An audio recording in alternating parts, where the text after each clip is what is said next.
Hello friends, आज मैं बात करने के लिए जा रहा हूँ रिलेटिव वेलोसिटी के बारे में। ठीक है कि रिलेटिव वेलोसिटी होता क्या है। देखिए, पहले तो मोशन को हम अच्छे से समझते हैं। जब भी कोई ऑब्जेक्ट, मान लो मेरे पास कोई यहाँ पे एक, मैं अपनी जो मर्सिडीज़ थी हमारी वो यहाँ पे मैं ला देता हूँ। ठीक है, और ये मर्सिडीज़ जो है वो इस डायरेक्शन में मोशन में है। ठीक है, तो अब यहाँ पर सिर्फ जब भी कोई जो ऑब्जेक्ट या फिर यहाँ पे मैंने जो कार ली है वो जब मोशन में हो दोस्तों, तो उस टाइम में ऑब्जर्वर उस मोशन को कहाँ से ऑब्जर्व कर रहा है वो भी बहुत इम्पोर्टेंट होता है। फॉर एग्ज़ाम्पल, मान लो मैं यहाँ पे खड़ा हूँ। ठीक है, तो फिर मुझे क्या लगेगा कि ये कार जो है वो इस डायरेक्शन में क्या हो, मोशन में है। ठीक है, लेकिन इसके जगह यदि मैं इसके अंदर बैठ जाता तो फिर क्या होता कि मुझे दिखता कि ये जो, इसे मैं बी ले लेता हूँ, इसे ए ले लेता हूँ। ठीक है, तो इस बी को ऐसा फील होता कि ये ए जो है वो इस डायरेक्शन में जा रहा है। मान लो जब वो यहाँ पे होती, ठीक है, तो यहाँ से जब बी देखा जाए तो यहाँ से यहाँ पर गया, जब ए जो था इसके लिए वो यहाँ से यूँ गया। ठीक है, इस डायरेक्शन में मोशन में हो वैसा फील होगा। मतलब जो अंदर जब बैठा हुआ होगा तो उसे क्या लग रहा है कि वो स्टेबल है, मतलब वो नहीं हिल, वो मोशन में नहीं है। लेकिन जो बाहर का मोशन है, बाहर का जो एनवायरनमेंट है, ठीक है, पेड़ पौधे हैं, वो सारे उसके उल्टे में मोशन, मतलब इस डायरेक्शन में मोशन में हो वैसा उसे फील होता है। ठीक है, मतलब हम किसके रिस्पेक्ट में किसी भी मोशन को ऑब्जर्व करते हैं वो बहुत इम्पोर्टेंट होता है। तो यही कॉन्सेप्ट है जो रिलेटिव वेलोसिटी को रिप्रेजेंट करता है। अब समझते हैं वो किस तरीके से। देखिए, अब मान लो मेरे पास यहाँ पे एक कार ए है और यहाँ पे एक दूसरी कार जो बी है। ठीक है, और मान लेते हैं ये जो है वो 30 मीटर बाय सेकंड की स्पीड से चल रहा है और ये जो है मान लीजिए 20 मीटर बाय सेकंड की स्पीड से जो है वो मोशन में है। ठीक है, तो अब इसकी स्पीड इससे क्या दिख रही है, हमें ज़्यादा दिख रही है। अब ये लिखी हुई है इसलिए नहीं, अब इसकी 30 मीटर बाय सेकंड है। ठीक है, तो ये ज़्यादा, मतलब मान लो यहाँ पर जब बी यहाँ पे पहुँचेगा तब ए यहाँ पे था। ठीक है, मतलब अब ए को क्या फील होगा, मान लो एक यहाँ पे बंदा है, एक यहाँ पर है और एक यहाँ पे बाहर है। ठीक है, तो पहले इसे सी ले लेता हूँ। ठीक है, तो यहाँ पर सी के लिए, इसके लिए ये दोनों एक ही डायरेक्शन में मोशन में है वैसा उसे लगेगा। ठीक है, लेकिन अब मैं इसकी बात करूँ तो इसे क्या लगेगा, ये तो पता है भाई इस डायरेक्शन में पीछे की तरफ जा रहा है, ऐसा फील होगा। और इसके लिए क्या फील होगा, तो इससे भी देखिए यहाँ से वो यहाँ पे गया, लेकिन इसके लिए हाँ, ये जो है वो यहाँ से पीछे है।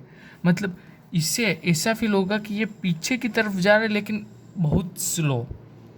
अब इसे हम कुछ मैथमेटिकली समझने का ट्राई करते हैं। जब ए और बी यहाँ पर थे वहाँ पे मैं t is equal to 0 time ले लेता हूँ और यहाँ पर जो है वो मैं टाइम ले लेता हूँ t is equal to T time. ठीक है, तो फिर अब यहाँ पर मैं जो स्ट्रेट लाइन के मोशन के इक्वेशन के थ्रू यदि लिखूँ तो एट टी टाइम का जो फॉर्मूला है मैं कुछ यूँ लिख सकता हूँ, of 0 plus V A T. अब ये वी ए जो है वो है velocity of A and X A zero जो है वो initial displacement, otherwise we can say initial position of A and X A T which is a position of A at time T. Okay, तो ये होगी equation number 1। दूसरी equation क्या बनेगी, B की बना देते हैं, तो वो भी बनेगी कुछ यूँ। अब ये तो इक्वेशन ही है, ठीक है, जो लास्ट वीडियो यदि आपने देखा होगा तो आपको पता होगा, जो मोशन इन स्ट्रेट लाइन या जो इक्वेशन फाइंड करी थी इसमें ही हमने ये इक्वेशन जो है वो फाइंड करी थी। ठीक है, तो ये हमें दो इक्वेशन मिले जिसमें पहला जो था वो ए के लिए, दूसरा जो है वो बी के लिए। अब रिलेटिव क्या है, रिलेटिव जो वेलोसिटी है वो क्या है कि वेलोसिटी की से पहले ये तो मैंने डिस्प्लेसमेंट की बात की, तो डिस्प्लेसमेंट में देखिए अब इसे और अच्छे से मैं समझाता हूँ जो प्लेन वाले मतलब वेक्टर के थ्रू, ठीक है। अब इस सिचुएशन को इसीलिए मैंने पहले वेक्टर को कंप्लीट किया, पहले वो 4th चैप्टर में था, क्योंकि हम आसानी से समझ पाए। देखिए अब इसे जब मैं देखूँगा ये कुछ यहाँ पर है, ठीक है, और इसमें, ठीक है, इस सिचुएशन में तब भी कुछ इसे अच्छे से रिप्रेजेंट करने की, अच्छा यहाँ पे ए ले लेते हैं, ये है बी, ठीक है। अब यहाँ से मान लो ओरिजिन के थ्रू जब दो बनेंगे, ठीक है, यहाँ पे थोड़ा ले लेता हूँ मैं कि जिससे अच्छी कुछ दिखाई दे।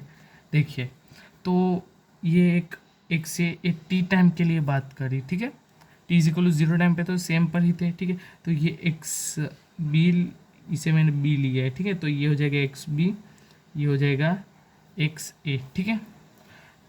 तो फिर अब which is in time T, okay.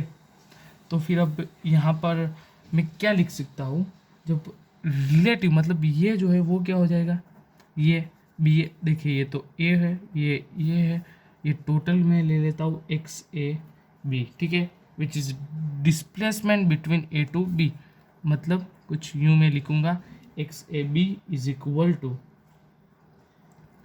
X A minus X B हो जाएगा। मतलब क्यों, किस तरीके से, ये एक्स ए है, अब यहाँ पे ट्राइंगल, वेक्टर ऑफ ट्राइंगल का जो फॉर्मूला यदि हम करेंगे तो क्या हो जाएगा, ये पहला, ये और ये जो है वो टोटल, मतलब ये X B plus X A B is equal to X A होगा, ठीक है। अब यहाँ पर जो क्या होगा, देखिए मैं उसी को लिखता हूँ जिससे हम कंफ्यूज ना हो, प्लस ये X A B is equal to X A, ये टी टाइम के लिए है, मतलब डायरेक्ट अब मैं टी के फॉर्म में ही लिख दूंगा, और इसमें से इससे जो है वो मेन ले लेता हूँ, मतलब इसे right side is equal to के राइट साइड जो है वो मैं ले जाता हूँ, तो क्या हो जाएगा, यहाँ पे हो जाएगा X A B at time T is equal to X A time T minus X B time T, इसे इक्वेशन नंबर 3 नाम दे देता हूँ। तो ये जो इक्वेशन है विच इज़, ये हमने किस तरीके से फाइंड की, हेल्प ऑफ वेक्टर। देखिए अब कई बार क्या होता है, आपको अच्छे से यदि समझना है, ठीक है, तो अब मैथमेटिकल फॉर्म में हम डायरेक्टली क्या कर सकते हैं कि X A B is equal to X A minus X B, बात खत्म, ठीक है। लेकिन मुझे रीज़न, उसके पीछे का रीज़न हमें फाइंड करना था, इसलिए मैंने आपको इस तरीके से समझाया, ठीक है। तो चलिए अब मैं थोड़ा आगे अब बढ़ते हैं।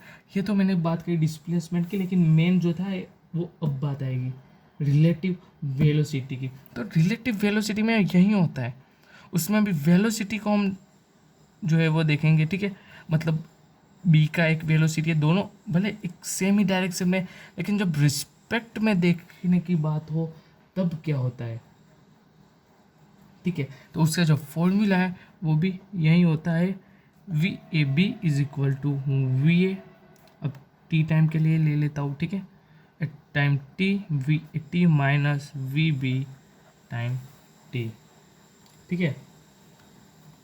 तो फिर उसे कुछ हम यूँ भी लिख सकते हैं, V A B is equal to V A minus V B. अब इस तरीके से मैंने क्यों लिख पाया, क्योंकि ये भी एक वेक्टर ही है, ठीक है, उसका भी पोजीशन वेक्टर हमें जो निकलेगा, ठीक है, उसके थ्रू हमें आखिर में तो यही आंसर हमें मिलेगा, ठीक है। तो अब V A B is equal to V A minus V B लिख सकते हैं, या फिर हम यदि यू लिखना चाहे, देखिए पहले इसे समझिए, ये मैंने वी ए बी लिखा है, इसका मतलब क्या है, इसका मतलब है वेलोसिटी ऑफ, यहाँ पे लिख ही देता हूँ, V A B is equal to velocity of A with respect to B, ठीक है, ए के रिस्पेक्ट में बी की वेलोसिटी। मतलब क्या है, देखिए यहाँ पे हम आते हैं, ये मैंने वी ए बी किस तरीके से लिखा वो मैं समझाता हूँ। वेलोसिटी ऑफ ए, ए की वेलोसिटी बी के रिस्पेक्ट में, मतलब मैं यहाँ पर हूँ, तब इसकी वेलोसिटी जो है वो कितनी होगी, यदि मुझे वो फाइंड करना है तो इस सिचुएशन में मैं कौन सा फॉर्मूला यूज़ करूँगा, ये वाला फॉर्मूला यूज़ करूँगा, V A B is equal to V A minus V B. लेकिन यदि मैं ए पर हूँ, ठीक है, मैं ए पर हूँ और मुझे बी का फाइंड करना होगा, तो मैं क्या करूँगा, वी बी ए करूँगा। क्यों? क्योंकि वी बी ए क्या है, velocity of B with respect to A के, ठीक है। तो V B A is equal to हो जाएगा V B minus V A. तो ये जो दो फॉर्मूला है which is formula of relative velocity,